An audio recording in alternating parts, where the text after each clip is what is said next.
नमस्कार मित्रांनो, आजच्या भागाची सुरुवात होते पद्मा आणि ऊर्जामधील भावनिक संभाषणाने.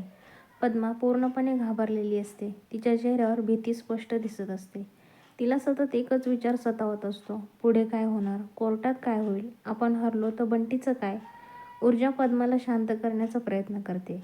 ती तिला समजावते की घाबरून चालणार नाही. मोबाईल, मेसेज आणि पुरावे सगळ्या गोष्टी आजच्या काळात सहज समोर येऊ शकतं.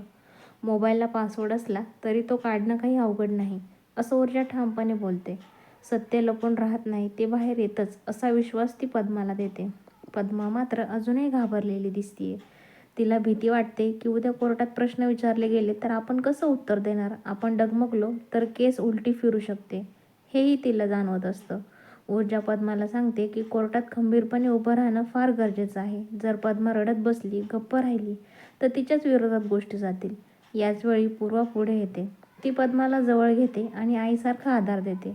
तू माझ्या मुलीसारखी आहेस, असं म्हणत ती पद्माला धीर देते. ही केस मजबूत आहे आणि पद्माची काहीही चूक नाही, असं ती ठामपणे सांगते. हे ऐकून पद्माला थोडंसं बळ मिळतं, पण तिच्या मनातली भीती पूर्णपणे जात नाही. दुसरीकडे शौर्य घरी परततो. घरी येताच त्याच्यावर प्रश्नांचा बडीमार होतो. पद्मा कुठे आहे, सकाळपासून घरात का नाही, ऊर्जाला कुठे नेलं, हे सगळं कसं घडलं. शौर्य स्वतःची बाजू मांडतो.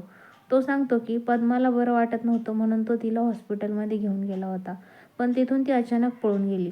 शौर्य मुद्दाम घरात प्रश्न उपस्थित करतो. तो सांगतो की पद्मावर इतकं लक्ष ठेवायची काय गरज आहे. फोन काढून घेणं, बाहेर जायला बंदी घालणं, हे सगळं चुकीचं आहे ना, असं तो बोलतो.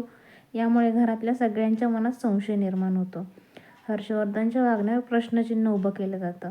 इकडे पोलीस स्टेशनमध्ये भजन आलेला असतो. इन्स्पेक्टर हळबुट्टे गायब असतात. FIR दाखल झालेली असते. मेडिकल रिपोर्ट तयार असतो.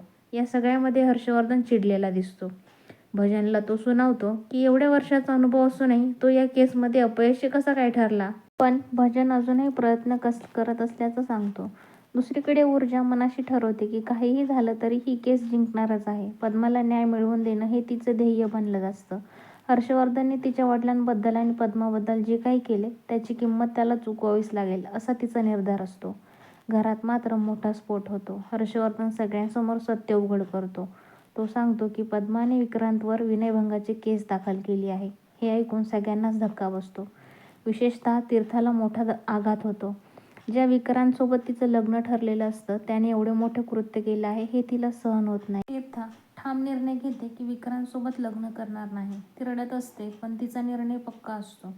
शौर्य तिला समजावण्याचा प्रयत्न करतो आणि तिला आधार देतो. इथेच एक आणखी मोठा खुलासा होतो. दिव्या ही हर्षवर्धनच्या घरची मोठी सून आणि ऊर्जा तिची बहीण आहे. हा संबंध समजताच पद्माला आणि ऊर्जाला दोघींनाही मोठा धक्का बसतो. आतापर्यंत जे काही घडलं त्यामागे हे नातं कारणीभूत आहे का, असा प्रश्न ऊर्जाच्या मनात आता निर्माण व्हायला लागलाय. आता संपूर्ण परिस्थिती अधिक गुंतागुंतीची होते. कोर्ट केस, कौटुंबिक संघर्ष, नातेसंबंधाचे धक्कादायक खुलासे, या सगळ्यामुळे पुढील भाग आणखी थरारक होणार आहे. पुढील भागात पाहायला मिळणार आहे पद्मा कोर्टात खंबीरपणे कशी उभी राहील. ऊर्जाचा आणि दिव्याचा संबंध सगळ्यांसमोर उघड होणार आहे का. हर्षवर्धन आणि विक्रांत अडकणार का. तीर्थाचा निर्णय काय वेगळं वळण घेणार. हा भाग कसा वाटला हे कमेंटमध्ये नक्की सांगा.